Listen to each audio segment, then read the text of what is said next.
नमस्कार दोस्तों, defence news Hindi में आपका स्वागत है। आज की मुख्य खबरें। नवांतिया ने P-75I टेंडर में गड़बड़ी की।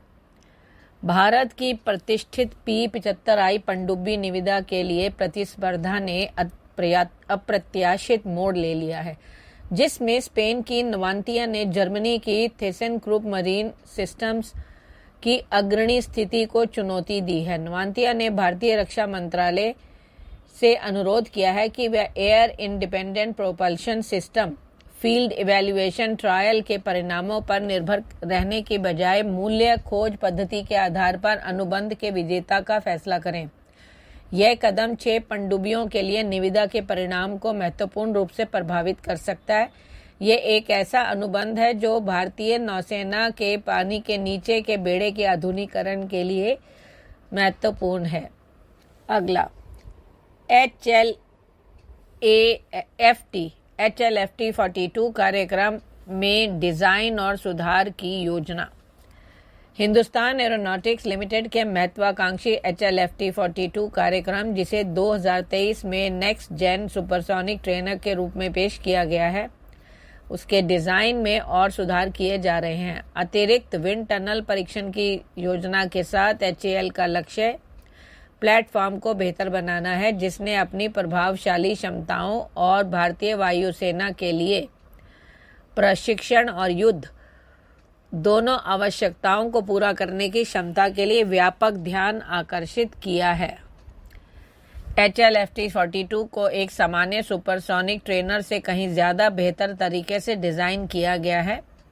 4.5 टन के हथियार पेलोड क्षमता और 16.5 टन के अधिकतम टेक ऑफ वेट के साथ यह विमान न केवल चौथी और 5वीं सीढ़ी के लड़ाकू विमानों के लिए उन्नत पायलट प्रशिक्षण प्रदान करने का वादा करता है, बल्कि एक हल्के लड़ाकू जेट के रूप में भी काम करता है।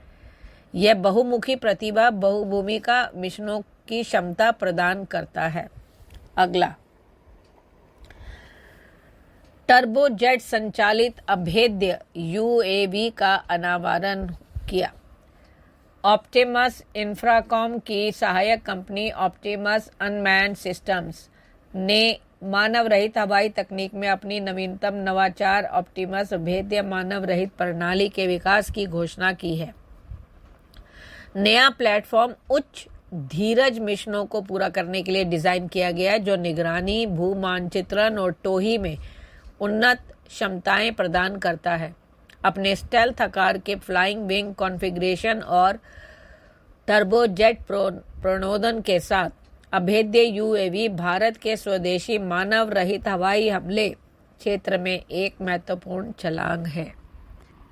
अगला, स्वायत्त डॉकिंग संचालन विकसित करने के लिए निजी क्षेत्र की मदद मांगी है भारतीय सेना ने।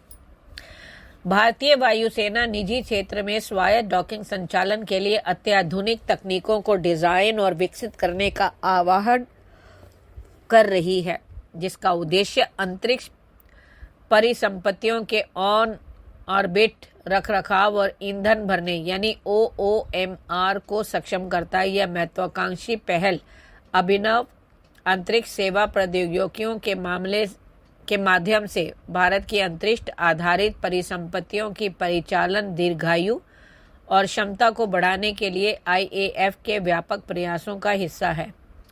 यह परियोजना देश की अंतरिक्ष क्षमताओं में एक महत्वपूर्ण छलांग का प्रतिनिधित्व करती है, विशेष रूप से अंतरिक्ष यान में ईंधन भरने, रख रखाव और कक्षा के संचालन को उन्नत करने के क्षेत्रों में। अगला, बख्तरबंद लड़ाकू वाहनों के लिए ड्रोन रोधी क्षमता चाहती है भारतीय सेना। ड्रोन युद्ध के बढ़ते खतरे को उजागर करने वाले हालिया संघर्षों के मद्देनजर भारतीय सेना सक्रिय रूप से अपने बख्तरबंद लड़ाकू वाहनों यानी AFV की ड्रोन रोधी क्षमताओं को बढ़ाने के लिए कोशिश कर रही है। मौजूदा 12.7 मिलीमीटर एंटी एयरक्राफ्ट गन बड़े हवाई लक्ष्यों के खिलाफ प्रभावी होने के बावजूद छोटे ड्रोन से निपटने में कम पड़ जाती है। इस कमजोरी को दूर करने के लिए भारतीय सेना कई रास्ते तलाश रही है, जिसमें ये एक शामिल है। अगला, दुर्लभ आकाश मिसाइल पुनः पूर्ति वाहन का प्रदर्शन। स्वदेशी सैन्य तकनीक के एक महत्वपूर्ण प्रदर्शन में भारतीय सेना की दक्षिणी पश्चिमी कमान ने हाल ही में आकाश हथियार प्रणाली का प्रदर्शन किया। हालांकि इस कार्यक्रम का मुख्य आकर्षण आकाश मिसाइल पुनः पूर्ति वाहन का पहली बार सार्वजनिक रूप से प्रदर्शित होना था, जो कि एक महत्वपूर्ण सहायक घटक है जिसे पहले गुप्त रखा गया था। अगला, NSIL मिशनों के लिए कक्षीय स्थानांतरण वाहन तैनाती। बेंगलुरु स्थित अंतरिक्ष स्टार्टअप बेलाट्रिक्स एरोस्पेस ने बुधवार को कहा कि वह इसरो की वाणिज्यिक शाखा न्यू स्पेस इंडिया लिमिटेड के भविष्य के प्रक्षेपण मिशनों के साथ एकीकरण के लिए अपने स्वदेशी निर्मित कक्षीय स्थानांतरण वाहन पुष्पक की आपूर्ति करेगा। कंपनी की एक विज्ञप्ति में कहा गया कि पुष्पक OTV एक बहुत बहु मिशन अंतरिक्ष यान है, जिसे बेलाट्रिक्स द्वारा कक्षा में संचालन के लिए डिजाइन किया गया है, जिसमें अधिक सटीकता और दक्षता के साथ उपग्रहों को विभिन्न कक्षाओं में स्थापित करने की सुविधा है। धन्यवाद।